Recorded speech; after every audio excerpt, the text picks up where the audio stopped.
हाँ, तो स्टूडेंट्स हम लोग सूरदास के पद से संबंधित प्रश्नों की तरफ देख रहे थे और कुछ प्रश्नों को हम लोगों ने देखा भी था। आज फिर से शुरू करते हैं कुछ संबंधित प्रश्न।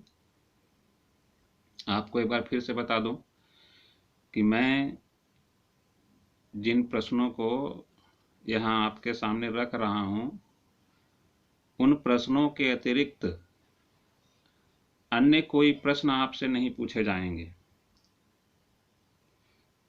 जितने भी प्रश्न हो सकते हैं कि परीक्षा में पूछे जाएं, मैं उन प्रश्नों का संकलन आपके सामने प्रस्तुत कर रहा हूं।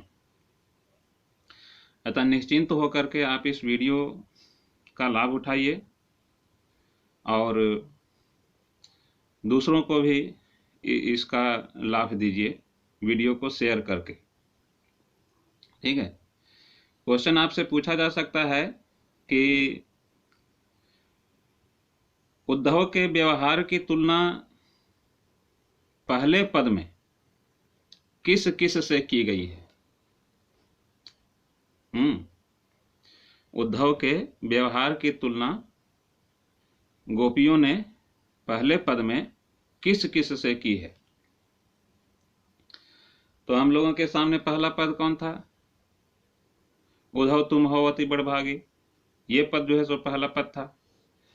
तो इसमें जो है सो तेल की गगरी और कमल के पत्ते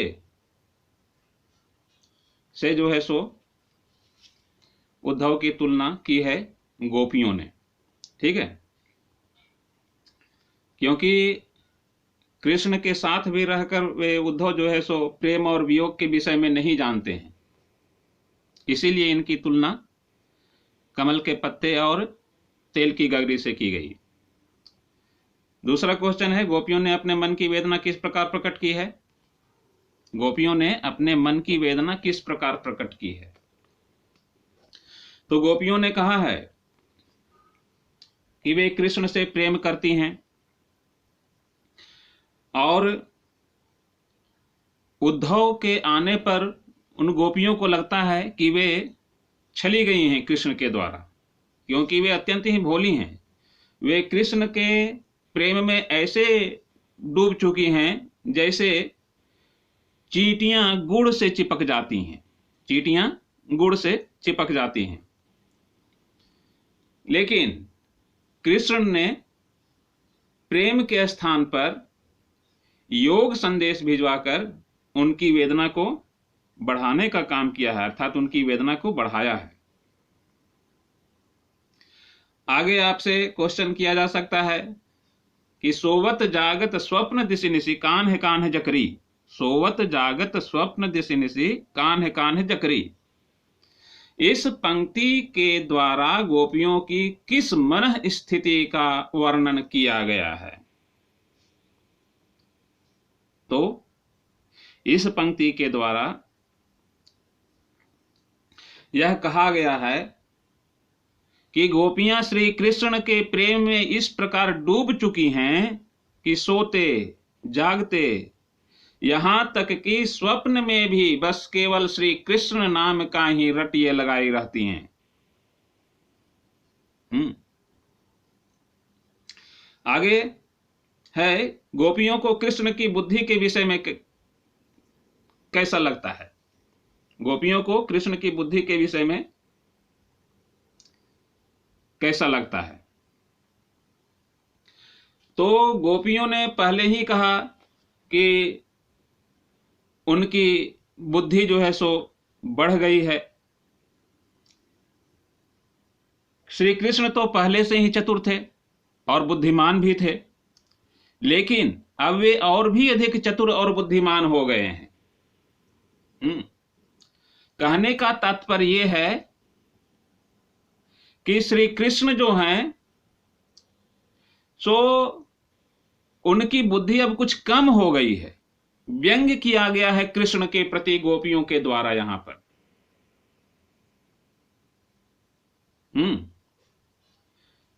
गोपियों के द्वारा कृष्ण के प्रति यहां पर व्यंग्य किया गया है, अर्थात उनकी बुद्धि कम हो गई है, ऐसा कहा है गोपियों ने। तभी तो योग संदेश भिजवाया है उद्धव के द्वारा। आगे है कि दूसरों को नीति की सीख देने वाले श्री कृष्ण, दूसरों को नीति की सीख देने वाले श्री कृष्ण स्वयं अनीति का आचरण करने लगे हैं। गोपियों ने ऐसा क्यों कहा? तब क्या है, क्या कह सकते हैं हम इस संबंध में? हम कह सकते हैं कि श्री कृष्ण जो हैं सो सदैव दूसरों को नीति का ज्ञान दिया करते थे, शिक्षा दिया करते थे कि किसी के साथ अनाचार जो है सो नहीं करना चाहिए, दूसरों को दुख नहीं पहुंचाना चाहिए। लेकिन उद्धव के द्वारा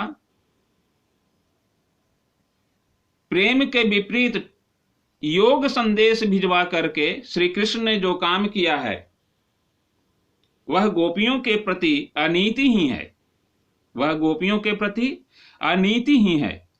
इसलिए गोपियों ने कहा कि श्री कृष्ण स्वयं अनीति कर रहे हैं हमारे साथ। उन्होंने प्रेम की नीति का पालन नहीं किया है, इसीलिए उन्होंने योग संदेश भिजवाया है, और उनका योग संदेश भिजवाना अनीति के रास्ते पर चलना है गोपियों के अनुसार। आगे है, सुनत जोग लागत है ऐसो ज्यों करुई ककरी। इस पंक्ति में गोपियों के कैसे मनोभाव दर्शाए गए हैं? तो हम कह सकते हैं कि गोपियों ने उद्धव के योग संदेश को कड़वी ककड़ी के समान बताया है, अर्थात गोपियों को उनका योग संदेश भा नहीं रहा है, अर्थात अच्छा नहीं लग रहा है।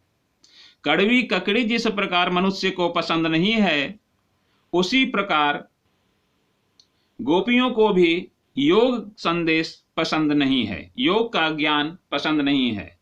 बस वे केवल श्री कृष्ण प्रेम में डूबी रहना पसंद करती हैं।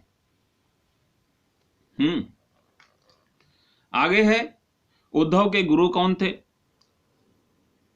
पठित पाठ के आधार पर आपको जवाब देना है, अर्थात सूरदास के पद के आधार पर आपको जवाब देना है कि उद्धव के गुरु कौन थे।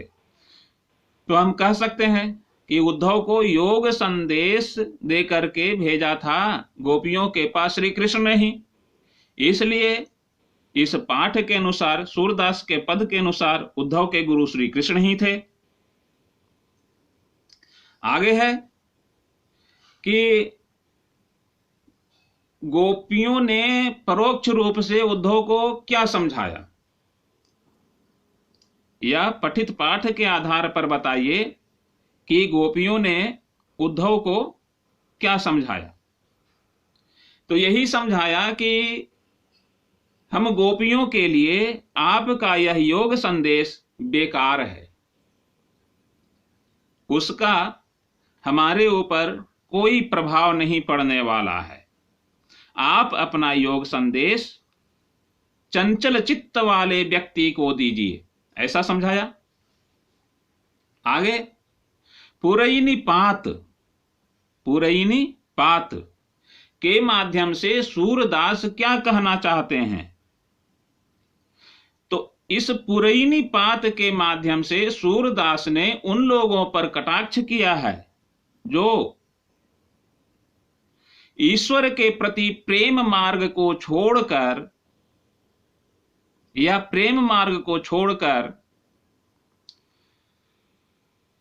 विरक्त हो चुके हैं, अर्थात ज्ञान मार्ग पर चले गए हैं, जिनको अपने ज्ञान पर अहंकार हो गया है। ऐसे लोगों पर कटाक्ष किया है सूरदास ने। यहां पर उद्धव को अपने ज्ञान का अहंकार था, वे श्री कृष्ण को ब्रह्म रूप में स्वीकार नहीं करते थे, वे तो ब्रह्म को निराकार मानते थे, निर्गुण भक्ति शाखा के थे वे। इसलिए ऐसे लोगों पर सूरदास जी ने कटाक्ष किया है। यहां पर आगे, गोपियों की कौन सी बात मन में रह गई थी, ऐसा पूछा जा सकता है आपसे कि गोपियों की कौन सी बात मन में रह गई। अब है क्या कि कह सकते हैं हम इस प्रश्न के उत्तर में कि गोपियां श्री कृष्ण के पास प्रेम संदेश भेजना चाहती थी। गोपियां श्री कृष्ण के पास प्रेम संदेश भेजना चाहती थी, परंतु उद्धव के द्वारा यह कार्य नहीं हो सका, क्योंकि स्वयं वे निर्गुण ब्रह्म का संदेश लेकर आए हुए थे।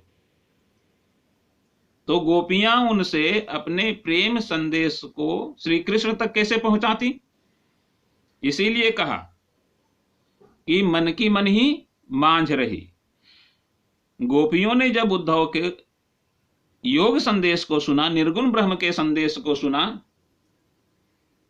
तो गोपियों के मन की बात उनके मन में ही रह गई। गोपियों को लगा था कि श्री कृष्ण का संदेश लेकर के, प्रेम संदेश लेकर के उद्धव आए हुए हैं, लेकिन उद्धव ने तो यहां पर ज्ञान परोसना शुरू कर दिया। और तब उनके ज्ञान की बातें सुन करके गोपियों को लगा कि इनसे प्रेम की बातें करना ठीक नहीं है, इनको हमारी प्रेम की भाषा समझ नहीं आएगी, हमारा वियोग, हमारी विरह वेदना इनके समझ से परे है। इसलिए गोपियों के मन की बात गोपियों के मन में ही रह गई। आगे है क्वेश्चन, गोपियां किस आधार पर अब तक विरह व्यथा सह रही थीं? गोपियां किस आधार पर विरह व्यथा सह रही थीं? तो गोपियां श्री कृष्ण के आने की उम्मीद में, श्री कृष्ण के आने की उम्मीद में विरह व्यथा सह रही थीं। गोपियों को लगता था कि उनके प्रेम के कारण श्री कृष्ण उनके पास अवश्य आएंगे। तो इस उम्मीद में गोपियां अब तक विरह व्यथा को सह रही थी। आगे है कि सूरदास के पदों में कौन सा रस निहित है? सूरदास के पदों में कौन सा रस निहित है? तो हम लोगों ने जिस पद को पढ़ा, वह पद जो है उसमें श्रृंगार रस निहित है, और श्रृंगार रस का जो भेद है वियोग श्रृंगार, वियोग श्रृंगार इस पद में निहित है। आगे, गोपियों के अनुसार व्याधि क्या है? पीड़ा। तो उद्धव का योग संदेश, उद्धव का योग संदेश। गोपियों ने उद्धव के योग संदेश को व्याधि कहा है। आगे क्वेश्चन हो सकता है कि गोपियां योग को क्यों नहीं अपनाना चाहती थी? तो इसके जवाब में हम कह सकते हैं कि गोपियां मन, वचन और कर्म से श्री कृष्ण को अपना चुकी थी। अब उनके पास कहीं और कोई स्थान था नहीं, उनके हृदय में, उनके मन मस्तिष्क में, कि कुछ और समा सके। इसीलिए गोपियों ने योग संदेश को अपनाने से मना किया। ठीक है स्टूडेंट्स, आज के लिए इतना ही। चैनल पर नए हैं तो चैनल को सब्सक्राइब कीजिए, वीडियो को लाइक कीजिए, शेयर कीजिए ताकि अन्य भी इसका लाभ उठा सकें। धन्यवाद।